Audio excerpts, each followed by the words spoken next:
तमिलनाडु में बुधवार को हुए भयानक हेलीकॉप्टर हादसे में मारे गए लोगों के अंतिम अवशेष दिल्ली के पालम एयरबेस लाए गए। इस भयानक दुर्घटना में वायु सेना के Mi-17 हेलीकॉप्टर हादसे का शिकार हो गया और उसमें आग लग गई थी। इसमें सवार सीडीएस जनरल विपिन रावत, उनकी पत्नी मधुलिका रावत और सेना के 11 अन्य अधिकारियों की मौत हो गई थी। इस हादसे में सीडीएस रावत की पत्नी मधुलिका रावत का भी निधन हो गया। मधुलिका सेना में महिलाओं के हित से संबंधित एसोसिएशन के अध्यक्ष थी।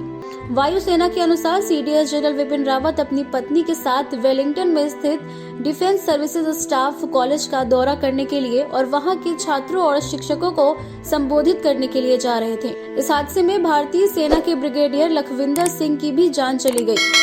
सेना के तीनों अंगों में सैन्य सुधारों को लेकर सीडीएस रावत के रक्षा सहायक के रूप में सेवाएं दे रहे थे। ब्रिगेडियर लीडर मेजर जनरल के पद पर प्रोन्नत किए जाने वाले थे।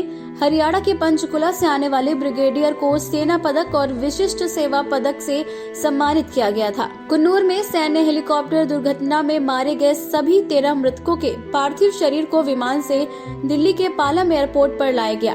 यहाँ सीडीएस जनरल विपिन रावत और अन्य सभी को श्रद्धांजलि दी गई। प्रधानमंत्री नरेंद्र मोदी पालम एयरपोर्ट पर पहुंचकर सीडीएस जनरल विपिन रावत और उनकी पत्नी समेत सभी सैन्य कर्मियों के पार्थिव शरीर पर पुष्पांजलि अर्पित की। इस दौरान मौके पर रक्षा मंत्री राजनाथ सिंह, राष्ट्रीय सुरक्षा सलाहकार अजीत डोभाल, तीनों सेना के प्रमुखों के अलावा सेना के कई अन्य बड़े अधिकारी मौजूद रहे। सेना के मुताबिक अब तक केवल 3 पार्थिव अवशेषों की पहचान संभव हो पाई है और इन अवशेषों को संबंधित परिवारों को सौंपा जाएगा।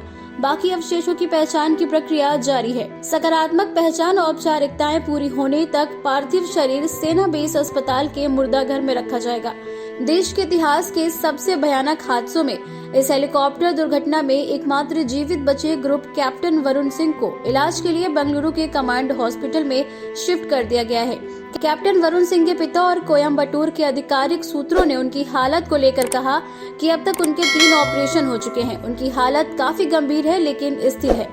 आपको बता दें कि जान गंवाने वालों में CDS general Bipin Rawat, Madhulika Rawat, lance Naik Vivek Kumar, Naik Gurusewak Singh, lance Naik BS Teja, Naik Jitendra Kumar, lieutenant colonel Harjinder Singh, brigadier Lakhwinder Singh Lidder, havildar Satpal Raj, wing commander PS Chauhan, squadron leader K Singh, जेडब्ल्यूओ Pratap दास व जेडब्ल्यूओ प्रदीप ए शामिल है। इस हादसे में मारे गए लोगों को श्रद्धांजलि अर्पित करने के लिए राष्ट्रीय सुरक्षा सलाहकार अजीत डोभाल दिल्ली के पालम एयरबेस पहुंचे।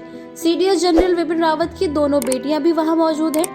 उनका पार्थिव शरीर के यहाँ पहुंचते ही सबकी आंखों से आंसू बहने लगे। इसके अलावा यहाँ पर कुछ दूसरे सैन्य कर्मियों के रिश्तेदार भी मौजूद रहे।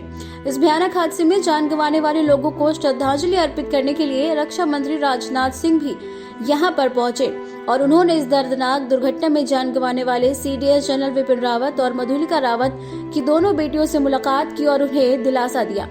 ऐसे वीर सपूतों को हमारा नमन है।